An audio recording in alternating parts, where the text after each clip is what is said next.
Assalamualaikum warahmatullahi wabarakatuh. Kembali lagi di channel Berita Mistis. Untuk kisah kali ini ada sebuah kisah lanjutan dari tulisannya Makna Now 123. Sebuah kisah dari lanjutan kisah yang berjudul Sad Ghost. Sebelum kita lanjut ke ceritanya, tekan dulu tombol like video ini dan jangan lupa tekan juga tombol subscribe channel ini. Nyalakan juga lonceng notifikasinya agar tidak ketinggalan cerita-cerita lainnya. Dan seperti apa untuk lanjutan dari kisah ini? Langsung saja kita simak berikut ini.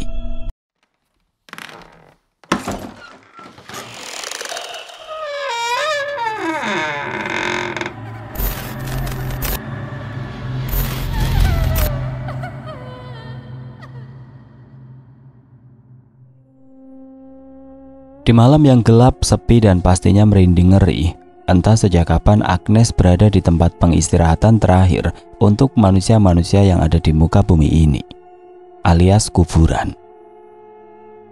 Pasti kalian terkejut terheran-heran, lalu bertanya-tanya mengapa bisa Agnes berada di kuburan. Mari kita renungkan cerita ini dengan seksama. Agnes berjalan secara perlahan dan berhati-hati. Ia sendiri tidak mengerti mengapa bisa ia berada di tempat kuburan. Padahal tadi ia sedang berada di WC sambil berhayal jadi CEO muda di masa kini. Hayalan yang berbobot. Terdengar seperti suara seseorang sedang karaoke, tapi di mana? Agnes melirik ke sekitaran. Ia terkejut bukan kepalang karena di sekitar kuburan terlihat lampu remang-remang dan pocong-pocong sedang berdisko. Sudah mati masih saja berbuat dosa. Pantas saja belum di ACC menuju surga. Wong, kelakuannya saja masih urak-urakan tidak jelas. Agnes mendekat ke arah sana, bukan untuk ikut-ikutan, tapi untuk memastikan apakah benar mereka pocong atau sekedar karung beras yang terkena gempa. Saat sudah mendekat, lagu terhenti. Pocong-pocong itu melirik pada Agnes, lalu mereka semua berbaris dan menghampiri Agnes. Kalian mau apa? Agnes panik dan mundur perlahan. Jangan bergerak, kata mereka bersamaan. Anggota pocong itu terdiri dari 5 makhluk gaib. Kelima-limanya mutlak pocong, tetapi yang 2 berjenis kelamin wanita. Kenapa author tahu kedua itu wanita? Karena mereka berponi seperti kuda. Agnes merasa dikepung, padahal niatnya hanya memastikan. Tetapi mengapa seolah dia adalah penjahat di sini? Padahal tidak ada pistol, hanya sekedar suara dari salah satunya dan mendadak pocong paling belakang pingsan. Padahal yang dituju adalah Agnes, tapi mengapa yang pingsan malah pocong yang berada di belakang barisan? Kenapa sih itu yang pingsan? Tanya salah satunya. Oh iya lupa, kenapa aku yang pingsan ya? Kan yang ditembak dia. Tunjuk pocong itu pada Agnes. Sungguh Agnes merasa ini sangat konyol. Sebenarnya ada apa? Mendadak pocong-pocong itu tersenyum manis di hadapan Agnes. Meskipun tersenyum manis tetap saja tidak bisa mengalahkan manisnya senyum Manu Rios. Kenalin, kita adalah... Agnes terbangun dari tidurnya tepat pukul 02.30 pagi. Nafasnya terengah-engah. Ia sedikit lega saat mengetahui bahwa perihal dirinya berada di tempat kuburan hanyalah mimpi. Ia tertidur di WC. Untung saja WC-nya duduk. Aku bermimpi Yokaki jadi kalangan Sad Ghost. Apa benar? Dia sudah lama tidak bersamaku. Di saat sedang memikirkan Yokaki, tiba-tiba saat kamar mandi Agnes terguncang seperti ada gempa. Lalu kemudian datanglah hantu-hantu yang tadi ada di dalam mimpinya. Mengapa kamar mandinya sampai terguncang seperti gempa? Mereka hantu atau musibah bencana alam. Kalian? Agnes terkejut. Ia mundur perlahan dari sudut kamar mandi yang luas, tapi tidak seluas gedung DPR. Tidak lupa Agnes juga sudah memakai celananya. Agnes, sapa Yokaki. Yokaki, kamu ngapain jadi bagian dari mereka? Katanya kamu udah pulang ke alam kamu. Tanya Agnes tidak menyangka. Gua gak di ACC masuk surga, dan gua malah ikutan geng gak berbobot ini. Kau mengejek geng kami tidak berbobot. Memangnya kau siapa? Sudah lebih tampankah kamu siluman bonteng? Ketus Gino. Iya, so tampan sekali kamu. Memangnya kamu siapa? Wajahmu itu seperti terong dicabein. Ledek Abel. Emang gua lagu Siti Badri ya pak? Tuh kan, Nes, gua dinistain masuk geng gila ini. Ucap Yokaki bersendu sedih. Agnes masih mengamati mereka. Sebenarnya ada apa mereka datang pada Agnes? Sudah lama sekali Agnes tidak didatangi hantu karena ia fokus pada ujian sekolahnya yang sebentar lagi kelulusan. Udah deh, jangan pada banyak bacot. Mending lu bantuin kita, bantu urusan kita. Gue udah mumet banget nongkrong tiap hari di kuburan, di jembatan, bahkan kadang-kadang di jamban. Gue pengen ke surga cepet-cepet. Tolongin kita dong, ucap Sunade galak. Sunade, kamu jangan marah-marah. Aku upload di daftar pencarian setan hilang, tahu rasa kamu.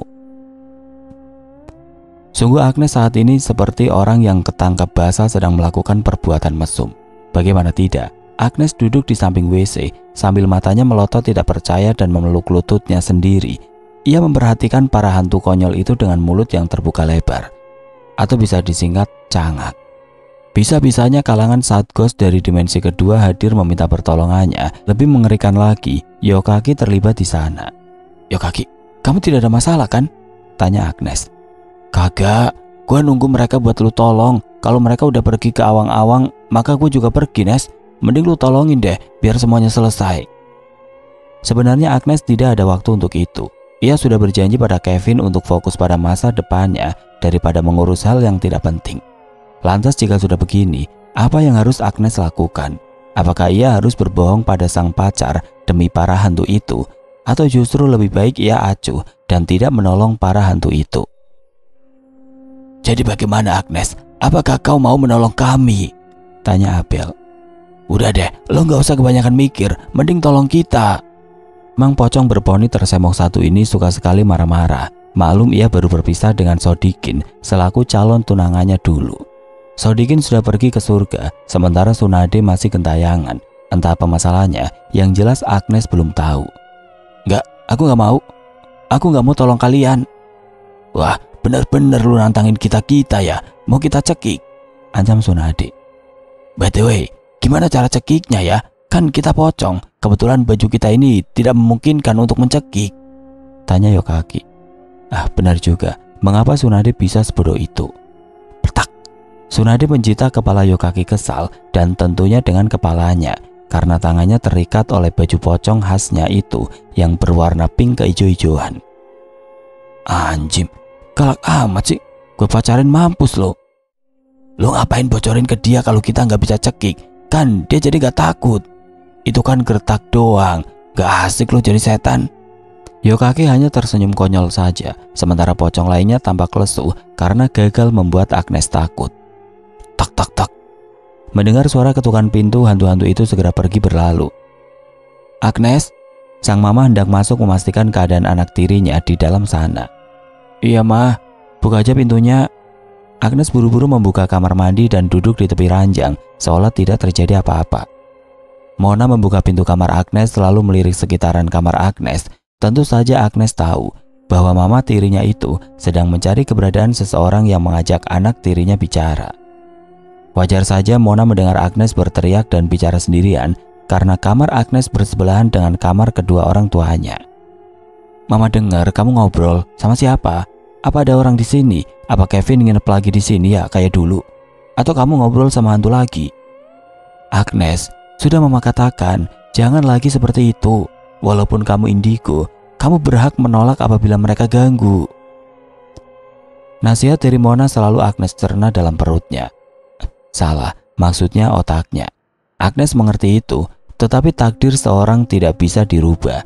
Ia akan terus menjadi indigo, bahkan kemampuannya itu pasti akan turun-menurun pada anak sampai cicitnya nanti.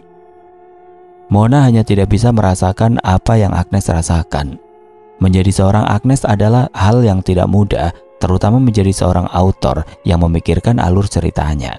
Makanya jangan lupa klik tombol like-nya, karena itu gratis, tidak dipungut biaya. Mama, Agnes tadi lagi latihan drama musikal, soalnya bentar lagi kelulusan dan sekolah ngadain acara perpisahan. Dusta Agnes yang tentunya tidak sama sekali Mona percaya, sebab tidak masuk akal menurutnya. Kamu gak bohongin mama kan? Oh enggak mah. Udah jam 3, kamu sholat tahajud ya. Ayo sana ambil wudhu. Agnes mengangguk dan langsung bergegas menuju kamar mandi untuk mengambil air wudhu, seraya melaksanakan sholat malamnya. Seandainya bisa, Agnes memohon agar mata batinnya tertutup. Ia sudah memohon pada Yang Maha Kuasa, namun itu sudah menjadi keputusan Tuhan yang paling mutlak sejak Agnes dilahirkan ke dunia. Jadi Agnes tidak bisa meminta hal itu. Ia hanya bisa menjalani dengan sabar. Ini sekolah atau apartemen? Mengapa mewah sekali? Wah, rasanya aku ingin menjadi manusia kembali, gumam Mayang. Bisa aja. Dulu sekolah gue lebih keren. Setiap kelasnya ada tempat tidurnya, dusta Sunade. Sunade Ismak, itu sekolahan atau kontrakan? Gila kalau ada tempat tidurnya, jawab Yokage kesal. Apa maksud lo Ismak? Nama gue Sunade Angelia Putri Pramugari Mahesa Ardinata. Iya, Sunade Ismak, susu gede isinya lemak. Yokage dan yang lainnya tertawa terbahak-bahak. Ada-ada saja tingkah laku mereka. Memang benar sih, Sunade kan semok, jadi memiliki lemak yang berlebihan. Saking lebihnya, lebarnya bisa dilihat sebesar paha gajah mungkin. Sunade mengendus sebal. Jika urusan soal lemak, ia mendadak ciut. Sudah berulang kali dirinya berusaha diet, bahkan sampai sedot lemak di rumah sakit gaib. Tetap saja lemaknya sulit dimusnahkan. Maklum, jika sudah nyaman pasti sulit terlepas. Lemak yang Sunade punya itu terlalu mencintainya, jadi tidak akan bisa dilepas apalagi sampai dimusnahkan. Jadi jangan coba-coba. Sudahlah, kita skip soal lemak. Hari ini kelima hantu itu sedang mencari di mana kelas Agnes. Mereka tidak bisa mengikuti Agnes dari rumah karena ada Kevin. Mereka takut pada Kevin. Entah apa penyebabnya, mungkin karena Kevin mempunyai ilmu hitam atau ilmu pengetahuan alam. Mau kemana kalian? Jangan coba-coba datang jika hanya untuk merebut tempatku. Ini adalah tempatku. Suster ngesot itu menghalangi langkah geng Satgos. Lu belajar jalan aja dulu yang benar. Jalan aja masih ngesot pakai segala ngalangin jalan kita, ucap Goni kesal. Tapi kalau dilihat-lihat, suster ngesot itu cantik juga. Yokage jadi ingin memacarinya. Sudah lama sekali ia tidak mengikat hubungan dengan sesama hantu. Sini, gue bantu bangun. Yokage ingin membantu suster ngesot itu bangun, tetapi suster itu malah menggeleng tidak mau. Tanganmu saja diikat, bagaimana bisa membangunkanku? Dasar pocong tidak tahu diri. Nih, tangan gue bisa nongol. Yokage memperlihatkan tangannya yang bisa keluar dari baju pocongnya itu. Kok bisa? Tanya teman-teman Yokage lainnya bingung. Bisa dong, kemarin kan lagi ada diskon nih baju di distro gaib sebelah. Nah, gue langsung beli, murah cuma 2 rupiah. Yang lain nampak memutar bola matanya malas, sepertinya mereka iri karena tidak dapat membeli barang diskonan baju pocong yang ada resletingnya. Yokage mengulurkan tangannya hendak membantu suster ngesot itu bangun. Ayo bangun. Namun bukannya bangun, malah suster itu menepis tangan Yokage. Kau tahu, kalau aku bangun artinya aku bukan lagi suster ngesot, tapi suster diri. Lang sudah harga diriku dari derajat perhantuan. Yokage terkekeh mendengar jawaban itu. Yang lainnya hanya tertawa saja, seolah merasa lucu dengan jawaban yang suster ngesot itu katakan. By the way, enemy busway, kok bisa suster ngesot sekolah? Kan harusnya di rumah sakit. Tanya Abel seolah mewakili pertanyaan teman-temannya yang lain. Ya karena aku bosan berada di rumah sakit. Aku takut jika melihat jarum suntik. Kalau begitu nama kamu siapa? Namaku Ovi. Viva Alim Gambreng, Maija pakai baju rombeng. Ledek kedua cewek-cewek yaitu Mayang dan juga Sunade. Ovi memutar balik arah dan menghilang. Aneh sekali hantu satu itu. Rupanya selain jalan yang ngesot, ia juga cukup baperan diledek seperti itu. Agnes sedang mengerjakan ujian di sekolahnya. Namun beberapa kali hantu yang bernama Angelia itu terus mengganggunya. Aku rasa jawabannya C, ucapnya so tahu. Sementara Agnes masih terdiam menahan kesabarannya. Hantu itu memang jahil dan sengaja menyalah-nyalahkan jawaban yang tepat. Kamu kenapa memilih A?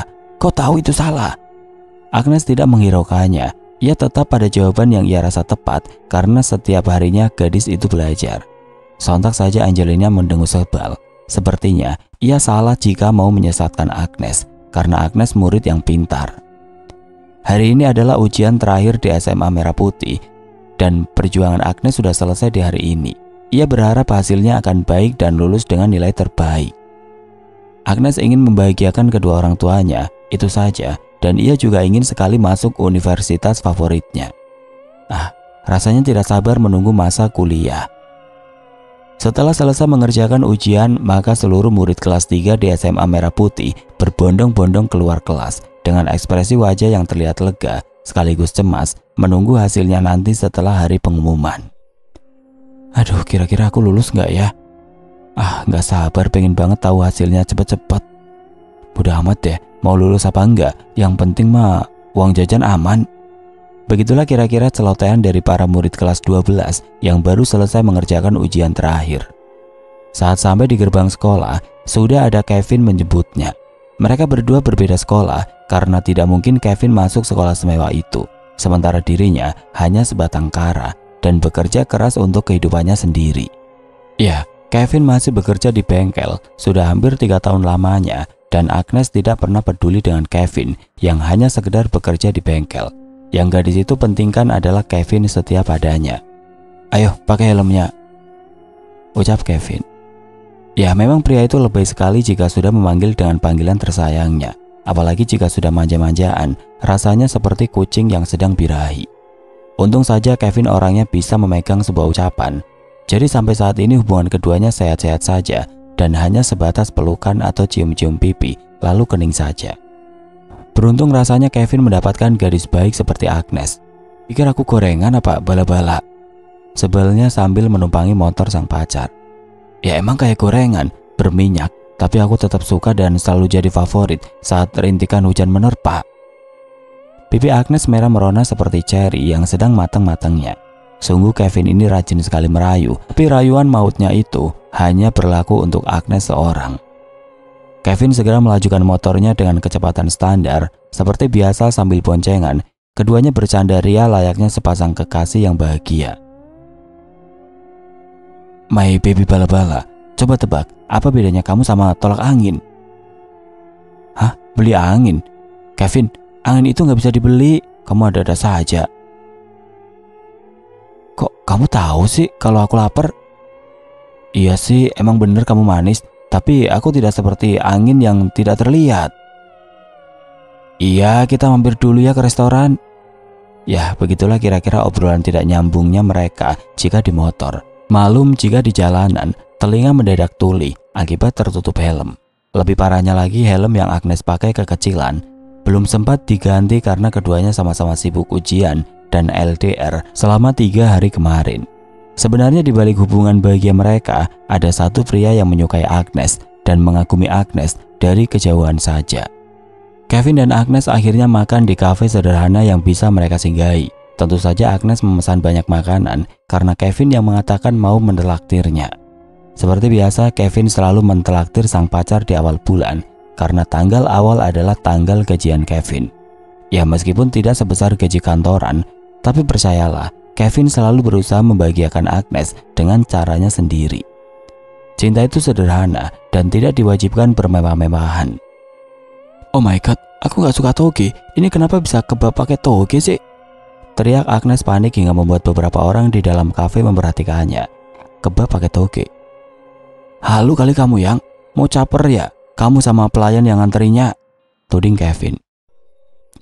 Karena kesal, Agnes langsung memasukkan kebab berisi toge itu pada mulut Kevin. Setelah itu ia tertawa-tawa melihat mulut Kevin yang penuh dengan makanan.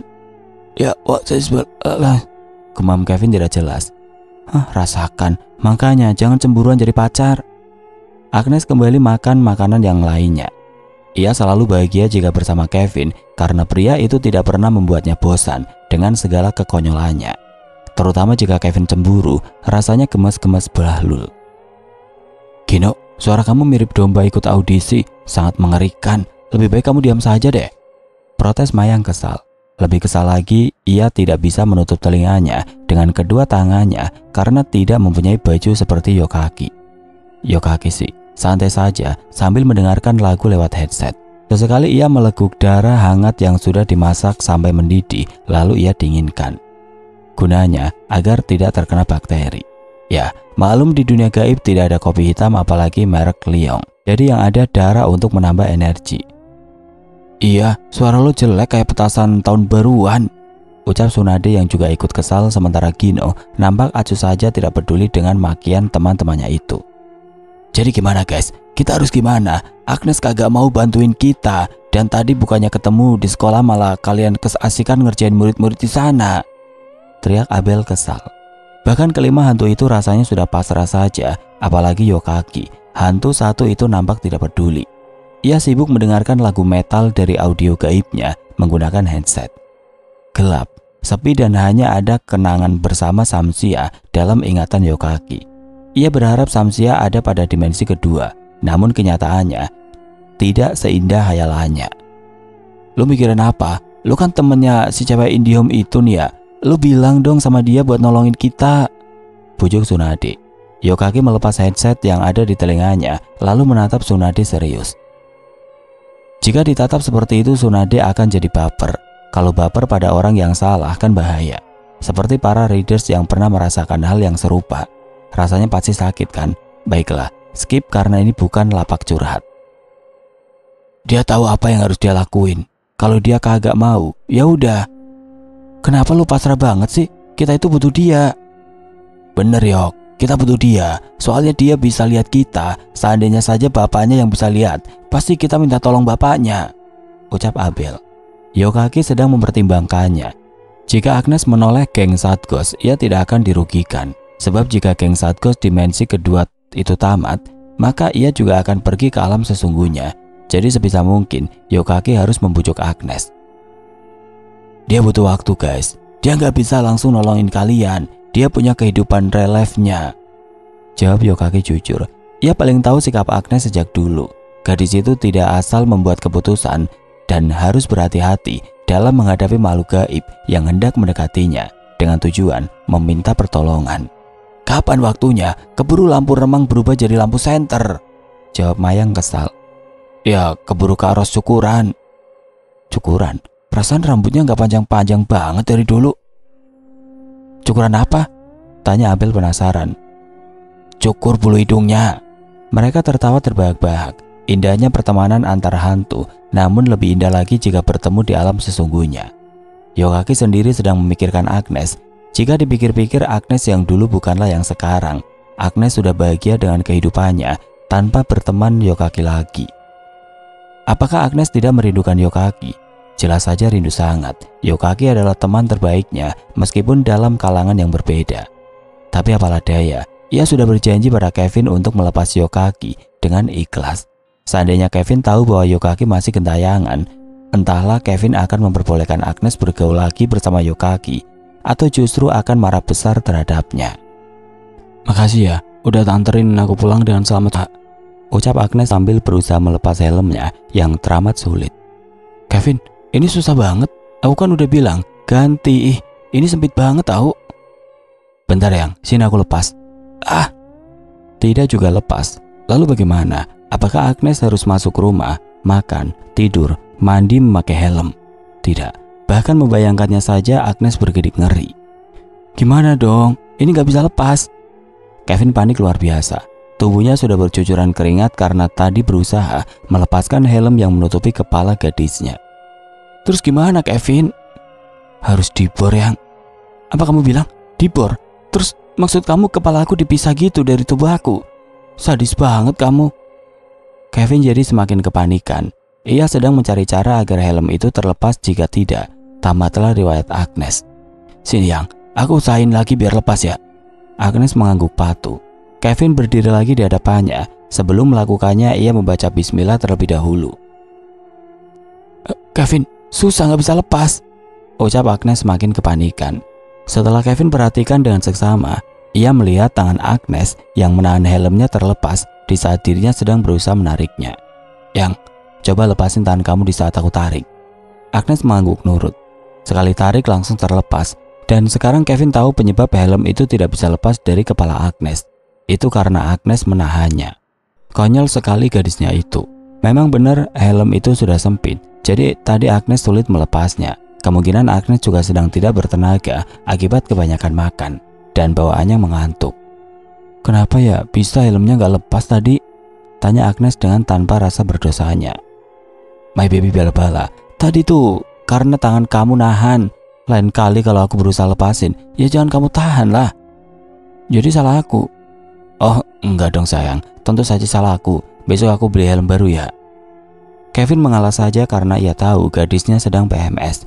Jangankan untuk menyalahkannya, untuk bernafas saja rasanya Kevin ragu. Agnes mengangguk setuju. Ya udah, aku masuk dulu ya ke dalam. Jangan lupa kabarin aku ya. Jangan lupa WA-in aku. Kirim foto kamu lagi di mana-mananya dan dengan siapa. Jangan lupa juga kalau main ingat waktu. Apalagi sama geng Vespa kamu. Jangan lupa balik kerja langsung istirahat ya. Tapi sebelum istirahat, kamu kabarin aku dulu.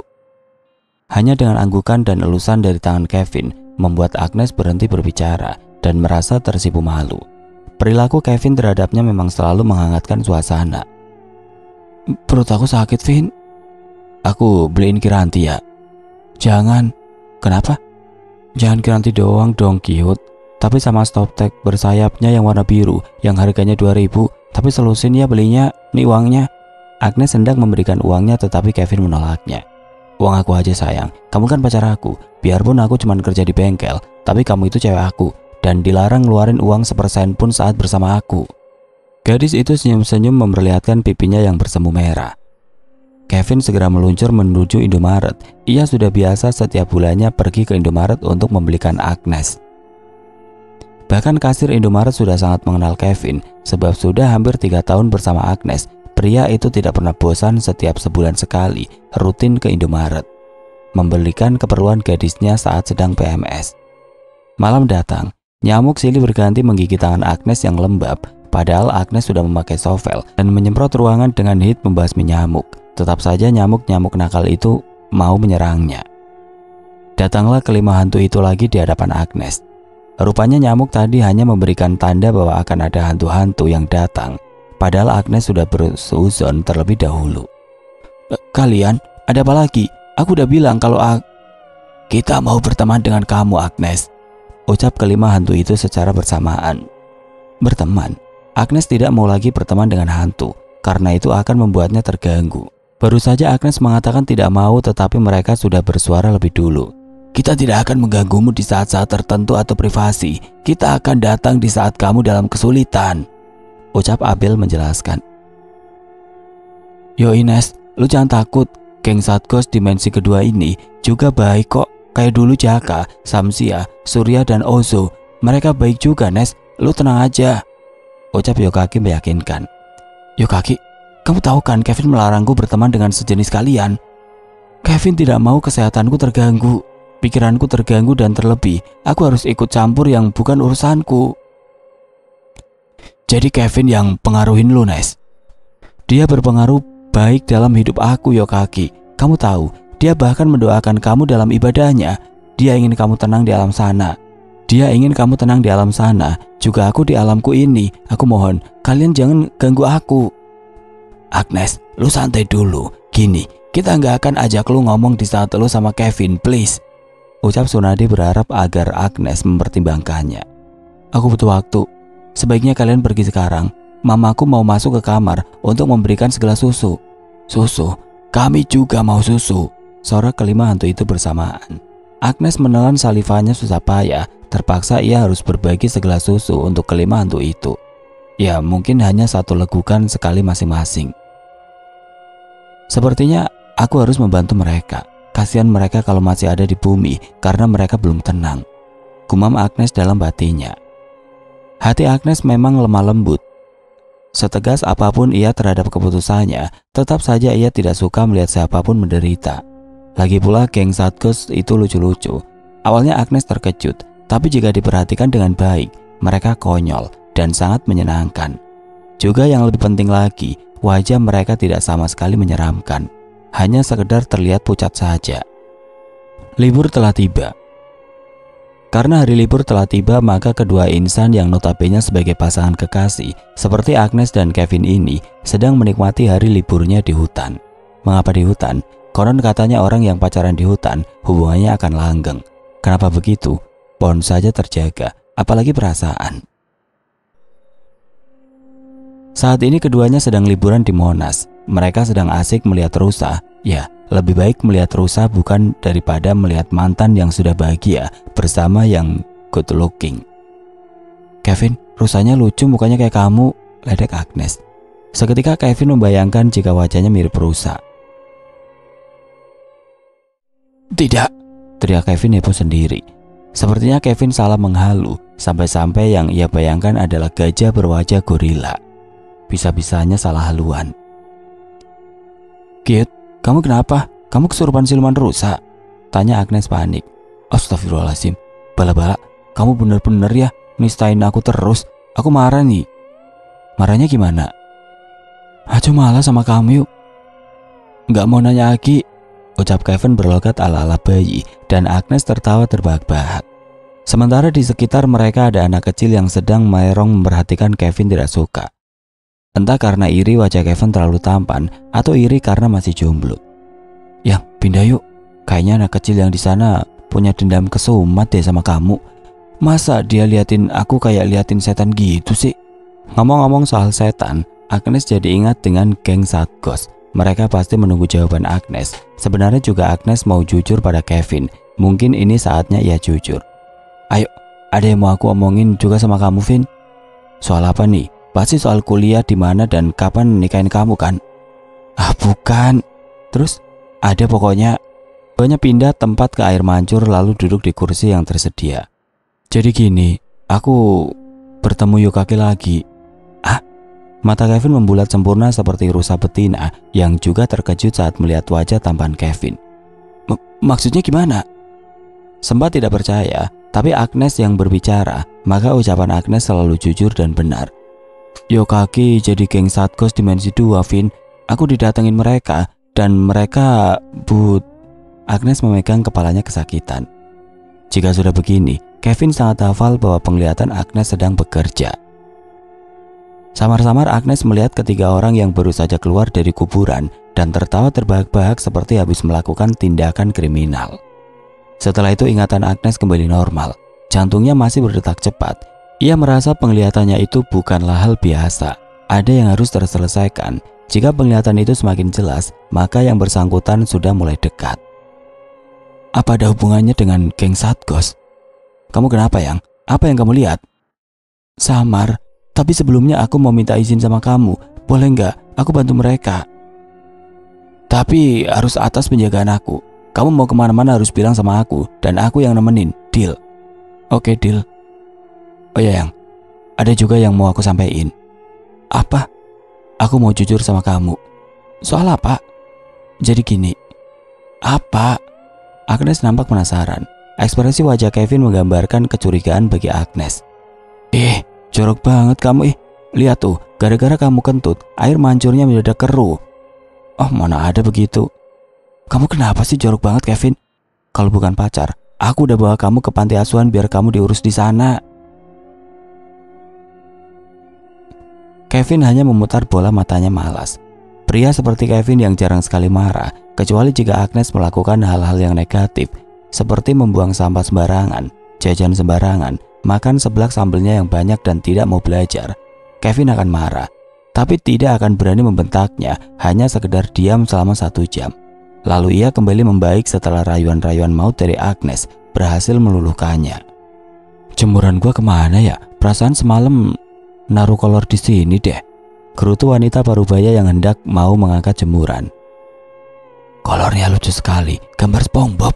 Wah iya, satu lagi gambar bunga-bunga, seandainya bisa aku pakai. Lucu-lucu banget, ayo kita bawa ke dunia gaib." Melihat kolor berterbangan di seberang jalan membuat sang wanita parubaya itu menelan salivanya susah payah. Bagaimana bisa geng Satgos mencuri pakaian yang sedang dijemur? Tentunya mereka sudah memiliki baju pocong yang ada resletingnya. Jadi mereka bebas bermain. Bosan juga jika hanya sekedar loncat-loncat. Setan!" teriak wanita itu dan langsung masuk ke dalam rumahnya. Tapi sedetik kemudian ia keluar lagi karena berpikir, sayang juga kalau kolornya gue ikhlasin. Maka dengan keberaniannya ia menyeberang jalan dan mengejar kolor kesayangannya. "Ah, Sunade, cepat larinya," ucap Mayang senang. "Mana bisa lari, kita kan cuma bisa loncat." "Ayo loncat yang cepat sebelum negara api menyerang," ucap Gino dengan gigih dan semangat yang membara. Ketiga pocong itu loncat-loncat dengan kecepatan standar, sementara wanita itu terus mengejarnya dari belakang, meskipun ia tidak bisa melihat wujud dari pocong-pocong itu. "Woi, kembalikan kolor babi gua." "Sialan itu setan, kagak ada akhlaknya. Bisa-bisanya dia maling jemuran babi gua." 1 bulan kemudian Agnes sedang asik chattingan mesra dengan pacarnya alias Kevin, si pacar nakal yang konyol. Atau lebih sering ia panggil dengan sebutan cute, yang artinya cute atau bahasa trendingnya imut. Ya, Kevin memang imut, banyak yang bilang seperti itu. Wajahnya yang putih bersih padahal sering main oli.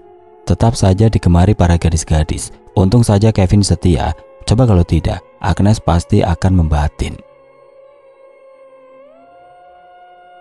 My baby bala-bala, kok belum tidur sih? Lihat saja saking cute-nya, Agnes memasang emot monkey di akhir nama Kevin.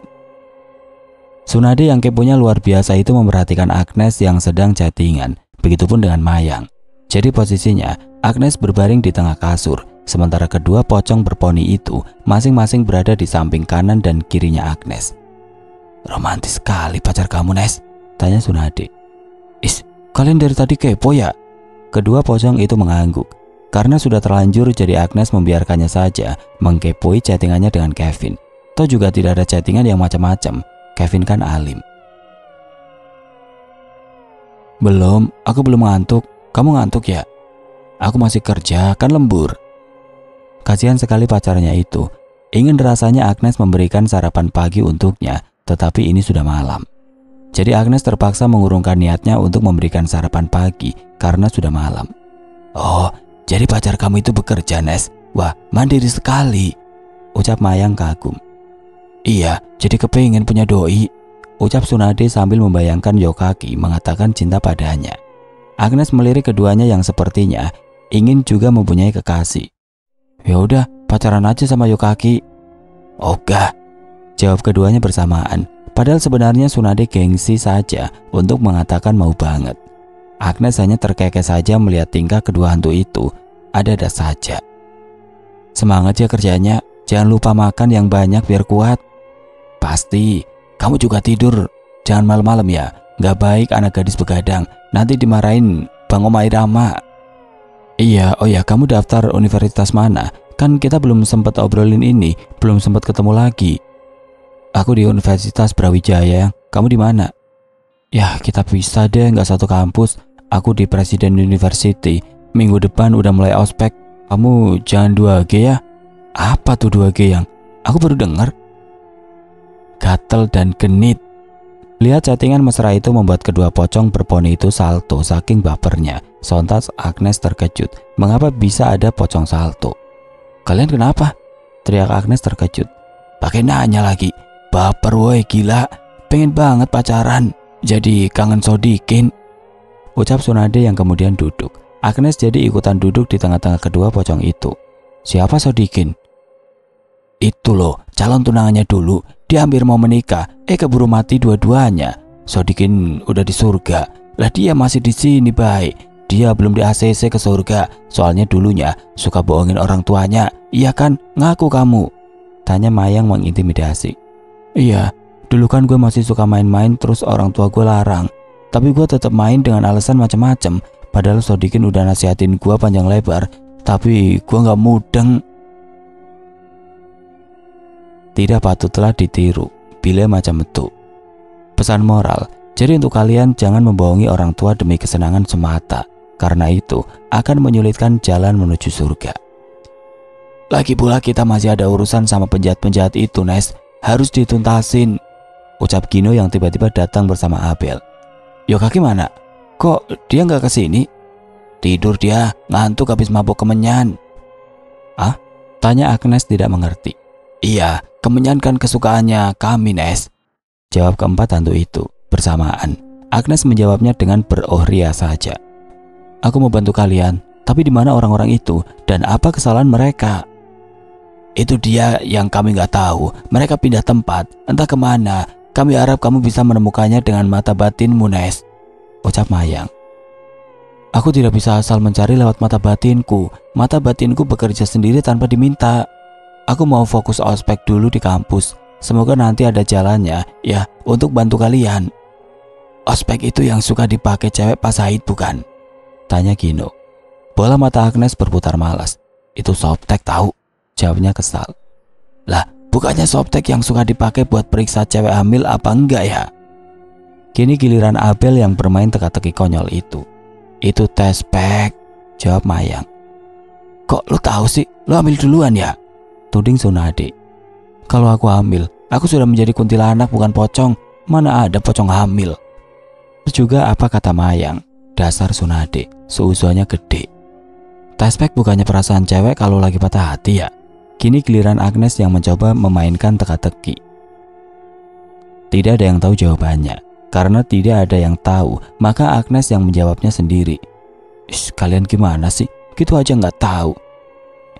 Itu potek namanya. Jelas kami tidak tahu. Kami tidak pernah patah hati setelah menjadi hantu, jawab Abel. Agnes segera menyelimuti dirinya dan hendak tertidur.